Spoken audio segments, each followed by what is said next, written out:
Hello mga idol, magandang araw po sa inyo. Kumusta po? Welcome to my YouTube channel, Miltik Romero TV. At ang ating mga kababayan ng mga OFW. Kumusta ang ating mga OFW dyan? Lalo't na po sa Middle East. Kumusta po kayo dyan mga idol? Marami kasi tayo mga OFW dyan sa Middle East, sa Europe at saka sa United States. No? Marami tayong mga Pilipino na nanood sa ating mga nakatira na dyan sa ibang bansa. Kumusta po? Kumusta ang buhay natin dyan sa mga nakatira sa Europe, US at saka sa dito sa Asia po, lalo na po sa Middle East. Kumusta po ang lahat? Kumusta at ang ating mga Peking Koreana subscriber? Kumusta ang ating mga Pugong Biyahero subscriber at supporter sa PB Team? Siyempre hindi natin makalimutan ang ating mga senior citizen. Kumusta po kayo mga ate, mga kuya dyan? Kumusta ang lahat? Kumusta?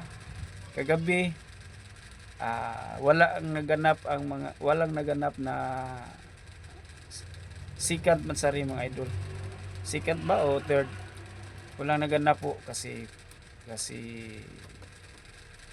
wala na pong Crispaw, so masaya pa rin kita kahit wala na pong Crispaw kasi nandoon naman si Krishna, nakita naman natin siya palagi, at si Sir Paul patuloy sa kanilang mga misyon, patuloy sa kanilang mga iba't ibang gawain sa pag-vlog po, lalo na po sa pagtulong sa mga hihirap. So suportaan lang po natin ang Pugong Biyahero mga idol, no? At ang Crispaw, ang Crispaw ang ang Peking Koreana. Pero alam nyo ba mga idol na may nakita ako sa kay Sir Paul na vlog. Pirmi niyang mabanggit po si Langlang niya. Kasi may bata siyang tinutulungan mga idol. Na si Langga yung sinib niya para hindi po makasawa ng maaga. So masyado pang bata. Tapos Langga ang palayaw. So palagi niyang tinatawag na Langlang. At saka mamis interpret po ang kanyang salita, matawag niya biglang lang. So ibig sabihin mga idol na hindi pa nakalimutan ni Sir Paul silang lang. Ayan. Mag-asawa si Langlang, maraming salamat ha. Kasi mag-aral naman siya, so perfect yung utak. Ibig sabihin na mayroon pa siyang lang na iniisip. Kasi alam naman natin na ang kanilang relasyon po ay secret na po, di ba? Hindi na po public, private na po. So suportahan lang po natin, no? Lalo na po si Krishna na nagsimula na po sa kaniyang mga vlog. Tapos kanyang mga vlog, ano naman ko pirmi man ko masayop. Sa kanyang pagcha-charity, no, nagsimula na po si Krishna na mag-charity po mga idol, di ba? So alam naman natin na suportado po siya kay Sir Paul. So may pahintulot po siya sa kay Sir Paul na mag-charity. So suportaan natin kasi alam naman natin na in secret relasyon sila, no? Naka-private po sila, tapos nagsuportaran po sila. Yan ang ating nakikita. So support natin ang Pugong Biyahero, tapos support din natin ang Peking Koreana at ang PB Team din. Marami po kasi silang membro na meron pang merong mga hindi against ng Crispaw, merong mga buto kay Krishna. Ewan ko lang kung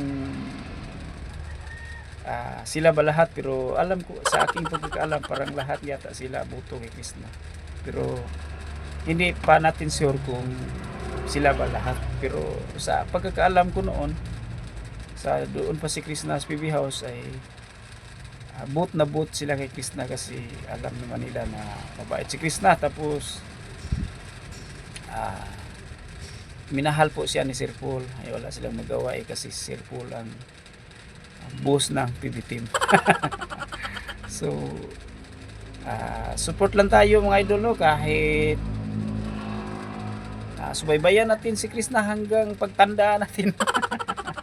Subaybayan natin ang babae hanggang sa kanyang pagsaksi sa pag-charity vlog, kasi alam naman natin na si Krishna may future po sa pag-charity vlog, mga idol, di ba? Alam natin yun, di ba? Basta si Sir Paul ang mag-support, si Sir Paul ang pahintulot sa kanya na mag-charity vlog, may success po siya kasi may basbas po sa kanyang langlang. Si Langlang po niya ay pirming mabanggit po ang kanyang pangalan. Ayan, oh. Langlang ang kanilang tawagan pala. Ano kan man bata kay pirmi ka mamasayop. Pumayag siya na hindi mag-asawa ulit. Mag-asawa si Langlang. Maraming salamat ha. Oh, ayan, oh. Kasi Langlang na naman. nakapag-aral naman siya. So Itong si Sir perfect Paul, yung utak. nasa isip niya palagi si Langlang. Baka araw-araw silang nagtawagan. Tapos Langlang ang kanilang tawagan. So maano niya, mabigkas niya palagi sa kanyang bibig, di ba? Sir Paul, booking ka na ha. Alam mo natin, pero masaya tayo na hindi niya iniiwan si Krishna, kasi alam naman natin, mahal natin si Krishna, mahal natin bilang isang fans. Tapos patuloy tayong nagsuporta sa kanya. So suportahan natin ang Peking Koreana, mga idol, mga lulot-lula dyan. Suportahan natin ang Peking Koreana ha, kay ito ay pawala sa mga sakit-sakit sa kasuhan. Pang-stress reliever to ng mga senior.